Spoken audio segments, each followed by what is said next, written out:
What it do? It's Cousin 7.62 here today to talk to y'all about this DPMS SBR BB gun. This is not a pistol. This is not a rifle. This is not a Class 3 SBR. This is just a fun little plunger that you can learn about the AR-15 and improve on some fundamentals and skills. The angled grip and the sights are compatible with AR-15s. I do not believe the buck stock is, but it is adjustable, as the box is. All right, let's get into it. This is it. This is the DPMS SBR 1.77 Miller BB gun. Excuse my little tongue twister. 1.77 millimeter BB gun. There we go. This is it. Fun little plankster. We have a lot of new firearm owners, a lot of new AR-15 owners. So this is a way that we can learn about the AR-15, a way that we can function and shoot the AR-15 and save ammo. This is cheaper than 22, 5.56, 300 blackout, 9 mil, you name it, it's cheaper. All right, CO2 cartridges and BBs is just cool. So this is it. I'm gonna go through it like you don't know AR-15, so I'm gonna teach you about some of the little parts, just in case. I do recommend, hey, before you pick up AR-15, you might want to pick up one of these. Case being, you can learn about this weapon platform before you bring it into your house, before you go buy ammo and magazines and stuff. You can work it, learn about it, have it in your hands versus watching a video on YouTube or the guy talking to you at the gun counter. I would really recommend, before anyone buys a firearm and brings it into your home, speak to your friends that own guns. Sit down with them, have conversations, handle and talk to different guns, get different guns in your hands and see what you like. Don't just go to the gun store, because we all know the Glock story. I'm not going to go there. But this is the AR-15 platform. So this is going to be our magazine, and this right here is going to be our magazine release. So we're going to hit that, and mag's going to kind of do something. I'll do it again just to, I don't consider that a drop free. It's like a slide. I don't know. But this is our charging handle right here. This is our non-functioning forward assist on the AR-15 that assists your bolt and everything. Make sure you have a good lock up there. Right here, your forward assist. This is your charging handle and your bolt release safety selector right here. And of course your trigger. Keep your finger off of that. So we're going to make sure the weapon is clear. We have eject the magazine. Now we're going to check here. We're going to pull the charging handle. Boom. Functioning ejection port right here. We can see down here into the chamber. There's no BBs in there. Weapon is clear. And before, when I ejected the magazine, you can see the Eternals right there. It's locked back. We can hit our bolt catch. Oop. Boom, hit our bolt catch. Now you have a little free-flowing charging handle, just like an AR-15. So no, you didn't break it. Your bolt is caught. You can check your pinky, whatever. There's nothing in there. The weapon is clear. This is your bolt catch, this little button. So you press it down, it'll lock your bolt. Press it forward, sends your bolt. So, boom, locks, sends. All right. Ejection port cover, safety. It's good. Has nice little weight to it and things like that. It's good. That's what you heard. Audible safety selector. It's cool. You can switch your sights out for whatever you want. If you want those some mag pulls up here, y'all let me know in the comment section if you can switch the charging handle out. I don't know about that. I'm sure some of y'all want to switch it out and put your radiant up here. No, but I like the basics and stuff. I do have, radiant charging handles, but I also believe it's also good to always work with the fundamentals as well, the basics. So same thing, you have iron sights here. My kids learn how to shoot an AR-15 without ever picking up my pistols or my rifles. They can learn how to shoot iron sights, very similar platform. This is a blowback action, so it has a little bit of recoil. So for new shooters or novice shooters, you can work on flinching and things like that. Shot placement, muzzle awareness, your safety, trigger finger, all that kind of stuff. You can practice with this little BB gun right here. You can set targets up in your backyard, your garage. You can set kill boxes up in your house. Gives you a way to clear your house and actually check to see if those shots that you dry fire are taken, if you're landing those shots. Set up a nice little kill box. I would definitely make sure you can shoot your target before you do all of that. But you can set up nice little kill boxes and take your shots. It definitely requires you being accurate. Otherwise, you're going to put holes in your wall, your door, or it's going to ricochet. So make sure you're wearing proper safety protection and things like that. Ear, eye protection, definitely eye protection. With BBs, you have definitely the increased idea of ricochets and things like that.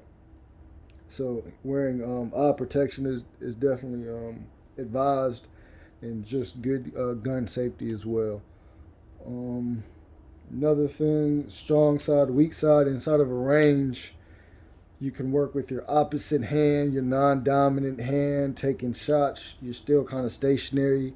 Might be able to move a little bit, but pretty much stationary. Even outdoors, you could take a couple steps maybe, but I don't think they want you moving and doing things unless you have a good range where you have obstacles and you're allowed to do shooting and do movement and things like that. Then obviously, you do that same thing. If you took something like this out there, you'll get the audible, shooting off the metal BB hitting your target, get an audible sound, let you know you're hitting your target, and you save your rounds.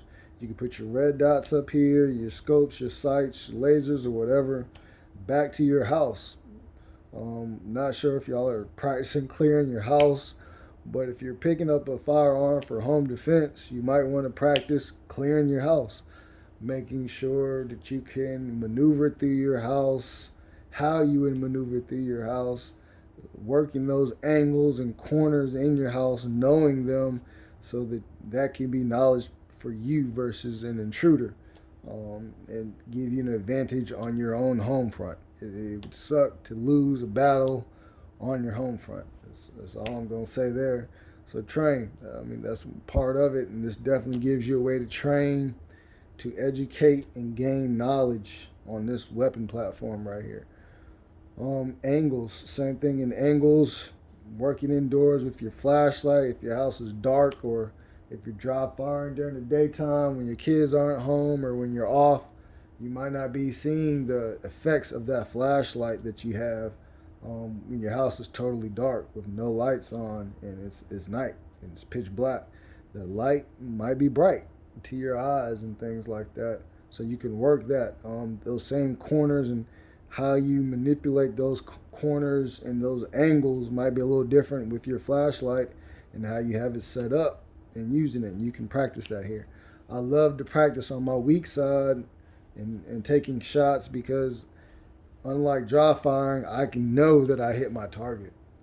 I know that I came around, that I got that angle right, and I can place shots. You can even record yourself to see how far you are from whatever cover, concealment, obstacle that you're dealing with, to see, if you're even practicing that technique correctly. But one thing for sure, two things for certain, you will know if you're hitting your target from your weak side or strong side. In the range, you're stationary.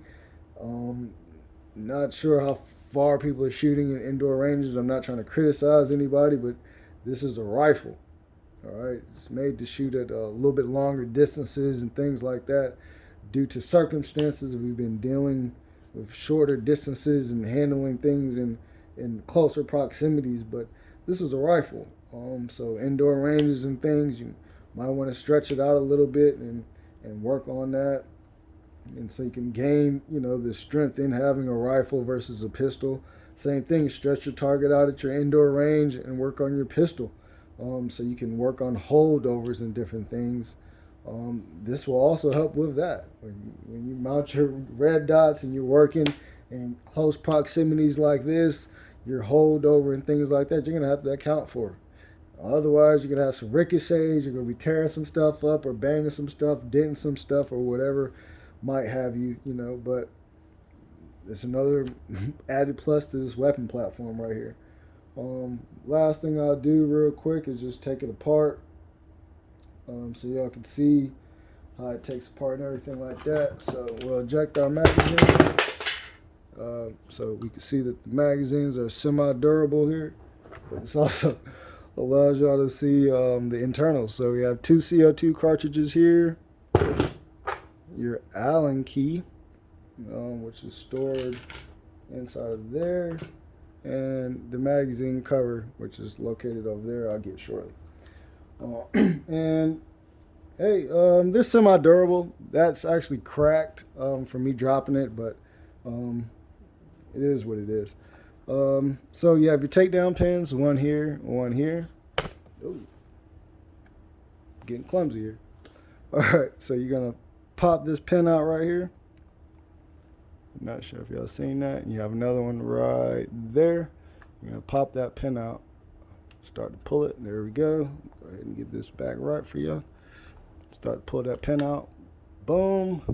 The pin is out. Opens up. So this is your mag well right here. You got your bolt catch.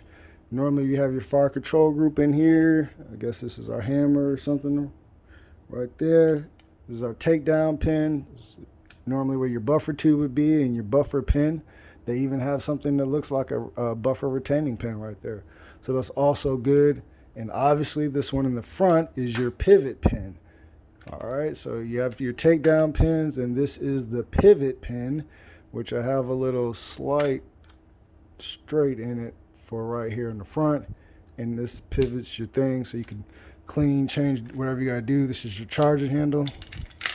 So you can pop that out, your bolt, and all of that. There you go. You can close it up. Boom. And so now let me go get my magazine cover. Y'all like, comment, and subscribe. Hope y'all like the video and all the little quirks that happen in between. Go out and train with your family. Educate your family and your friends. We have new firearm owners out here. It's a firearm community, as we say. So it's our job to help and educate and things like that. Because these people are out here carrying firearms. There goes the little crack I was telling y'all about. These people are out here carrying firearms. So for me, I prefer people to be knowledgeable and knowing what you're doing and kind of being on the same page of music as far as that goes. So I don't have to worry about someone's accidental discharge as I'm walking out the door or with my kids or whatever. I did believe I mentioned the safety, and you could work the safety or whatever like that, so you can practice the safety. Same thing at home. Oh, I didn't mention that. So at home, you can, same thing in a range or stationary. At home, in your backyard, in your garage, you can acquire your sights, take a shot, move, gun on safety, new target, gun off safety, firing shots, transition, gun on safety, shots, moving, gun on safety, shots, oh, targets, going ham, safety, running, gunning, safe, gunning, safe. So you can practice those things. You can practice popping up, taking a shot, taking it back off safety, safe. You can practice that. Acquiring your sights, taking it off safety, hitting your target, dropping that safety, practicing good firearm fundamentals and things like that, all with the BB gun. Picatinny rail, I think I covered everything there is to cover. Like I said, it's a good way that you can learn about the AR-15, way to manipulate and fire the weapon and save ammo, and develop your skills. Y'all stay safe, stay dangerous, like, comment, and subscribe.